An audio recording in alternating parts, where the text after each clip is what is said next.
Hello and welcome to Newsline. I'm Jim Middleton. Coming up, the fractured relationship at the heart of the global struggle against terrorism and the Bali farmers fighting a 17-year battle to reclaim their land. Today in this court behind me in Bali, Indonesia, a group of 84 farmers are taking on Indonesia's business elite. The farmers claim that in 1995, Mr. Suharto's company took over their land illegally to develop a huge golf resort.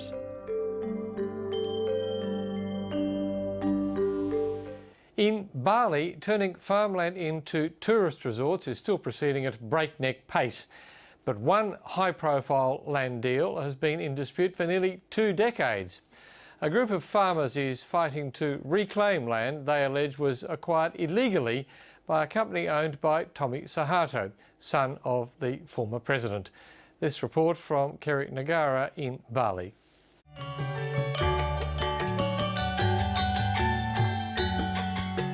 In Bali, tourism and land sales are booming. The demand for beach views and wide open spaces from resort and villa developers is unprecedented as holidaymakers and retirees chase their own piece of paradise. Across the island, agricultural land is being converted to tourist resorts at an unparalleled rate.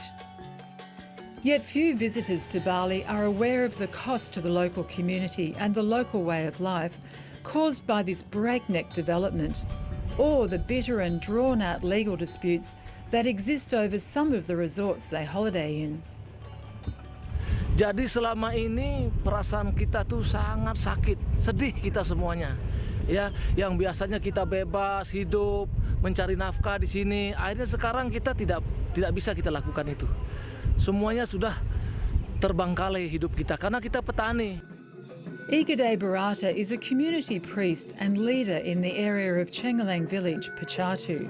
His village has fought a 17-year battle over the rights to their land. Today in this court behind me in Bali, Indonesia, a group of 84 farmers are taking on Indonesia's business elite. In a groundbreaking case, the farmers are suing BPG for compensation of $24 million. Tommy Suharto is one of Indonesia's richest men and the son of the country's former president. The farmers claim that in 1995, Mr. Suharto's company took over their land illegally to develop a huge golf resort.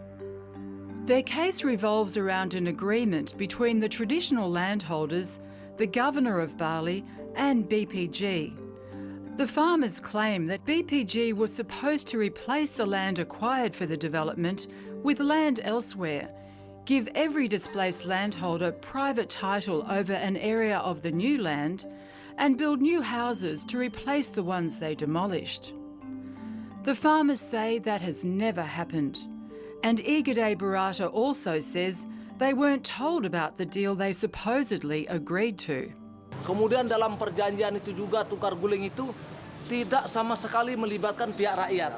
Bagaimana dia bicara membilang ganti rugi, ya. Sehingga disitulah keadilan dan surat-surat itu semua dirahasiakan. Gede Barata says the villagers resisted giving up their land. And when they did, he claims the military and police stepped in. Ini keterlibatan militer. Kita dipaksa keluar dari tempat kita. Ini sama. Ini di areal golf. Tidak ada orang yang tahu kecuali kita. Ya. Nowadays, golfers playing on this Dreamland Beach resort course walk the land where the Pachatu farmers once grew their livelihoods. Corn, cotton and fruit trees all grew here, but those crops are long gone. So too are the farmers. Since they were moved from their land, many have been living here in the village of Chengalang. Saya tinggal di sini tahun 1996. Setelah rumah digusur di satu geraha, setelah lama saya menunggu uluran tangan dari ibu, belum pernah ada sampai sekarang. Life for the people here is tough. Many have no real income. Iya, marah. Kita menderita begini, cari makan, cari apa gitu susah. Jadi begini begitulah, nggak bisa makan. Kalau nggak cari jadi pemulung itu sore-sorenya nggak makan untuk beras nanti sore gitu. After 17 years, the villagers still managed to be patient. In court, they've been subjected to extraordinary delays.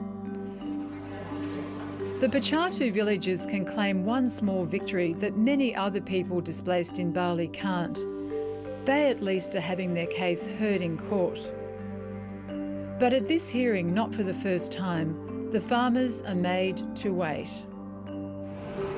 After 2 hours, the judges file in. But the lawyers for BPG and the Governor of Bali don't appear. Umi Martina and Madea Jaya are their lawyers. They're working for free. BPG akan menunjuk kuasanya hadir ke sidang ini 2 minggu lagi. 2 months later, the farmers are back at court. A court-ordered mediation process has failed, and the patience so evident before is starting to fray. Jadi tidak menemukan jalan, tidak ada penawaran, tidak ada dia buka bicara. Tapi dia tetap membilang saya sudah bayar gitu aja dia. Tapi dimintain bukti tidak pernah datang buktinya gitu. Dan di samping itu juga gugatan kami sebenarnya hanya sederhana, sangat sederhana. Apa yang dituntut oleh para petani hanyalah nanti kita kecepatan mati, betul nggak?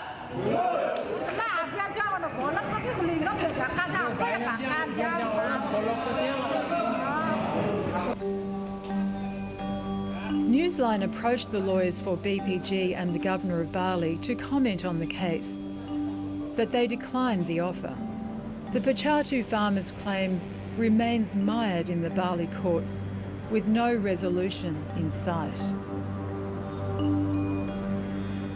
Kerry Nagara reporting from Bali, and that's the program. I'll be back at the same time tomorrow with another edition of Newsline. I'm Jim Middleton. Thanks for watching. Bye for now.